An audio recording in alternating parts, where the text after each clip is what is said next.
আজ শিবরাত্রি। যুগ যুগ ধরে সারা ভারতবর্ষে এদিন মহা ধুমধামে ভগবান শিবের পুজো হয়ে আসছে। ভিন রাজ্যে প্রবাসী বাঙালিদের শিবরাত্রি পুজো এদিন কর্ণাটক রাজ্যের ব্যাঙ্গালোর শহরে নগরতপেট এলাকায়। এখানে বহু বাঙালিরা আছে, সবাই মিলে একসাথে শিবরাত্রির পুজো করেন। এবছরে ব্যাঙ্গালোর দুর্গাপুজো সমিতির শিবরাত্রি পুজো 29তম বর্ষে পদার্পণ করল। মন্দির প্রাঙ্গণে মহিলাদের উপস্থিতি ছিল চোখে পড়ার মতো। পৌরাণিক বিশ্বাস অনুসারে এই দিনে ভগবান শিব এবং মাতা পার্বতীর বিবাহ হয়েছিল, তাই এই দিনটিকে শিব এবং শক্তির মিলন হিসেবেও পালিত হয়।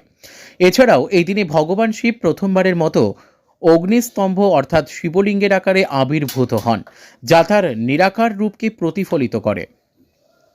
ধর্মীয় বিশ্বাস অনুসারে মহাশিবরাত্রির দিনে যে সকল মানুষ উপবাস করে তারা ভগবান শিব এবং মাতা পার্বতীর আশীর্বাদ লাভ করে এবং তার সমস্ত ইচ্ছা পূরণ হয়।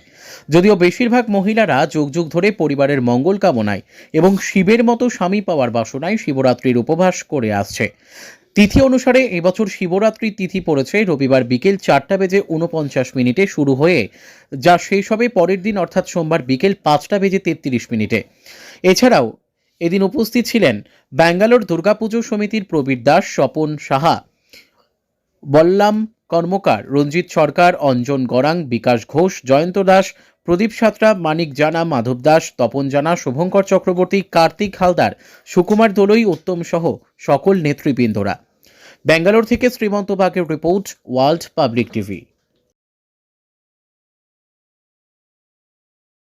আচ্ছা, আপনি কতক্ষণ দাঁড়িয়ে আছেন এখানে? এই যে প্রবাসী বাঙালি যে শিবরাত্রি পুজো হচ্ছে, কেমন লাগছে এখানে? কত বছর ধরে আসছেন? 4-5 বছর আসছে। আপনার নাম? সুদেশনা বাড়ি।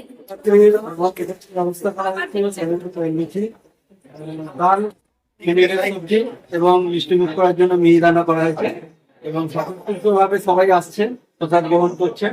আপনারা আমাদের টিম এখানে কত সাহায্য করছে। তো যাই হোক, আমাদের খুব আনন্দ লাগছে, বাবার সেবা করতে পারছি। ধন্যবাদ। বার্তায় বলেছিলাম, তো আপনারা নিশ্চয় দেখতে পাচ্ছেন এখানে কিভাবে সমাবেশ হয়েছে আমাদের সমাজের মানুষের, কিভাবে ভক্তিময়ী মহিলারা সুসজ্জিত ঢাল এখানে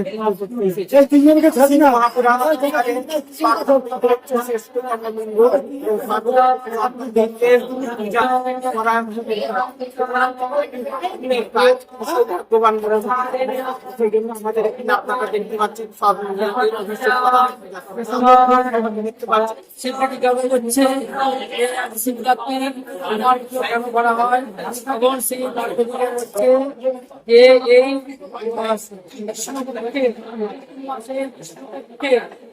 চতুর্দশী তিথিতে যে অনাহারে থেকে আমার মাথায় জল ঢালবে এবং দেবে তার জীবন প্রাপ্তি লাভ হবে।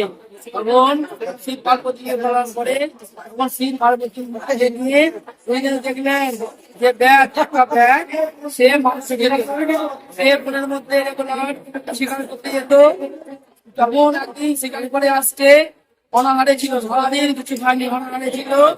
আস্তে আস্তে রাত হয়ে গেছে, সে বুঝতে পারেনি, সে ঘুমিয়ে পড়েছে। এ যখন ঘুমিয়ে পড়ে তখন একটা ছিল বিল্ল বৃক্ষ, সে বিল্ল কাছে উঠে পড়েছে, উঠে যে শুয়েছে অচেতন হয়ে।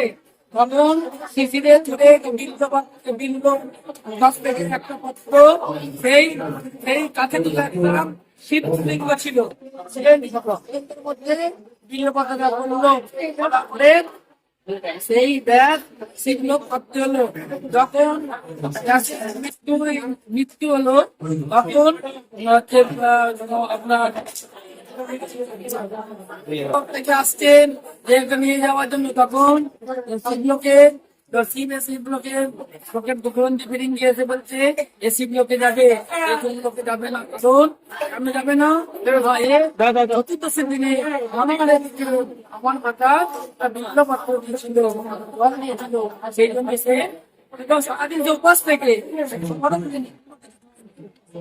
এসে সেই জন্য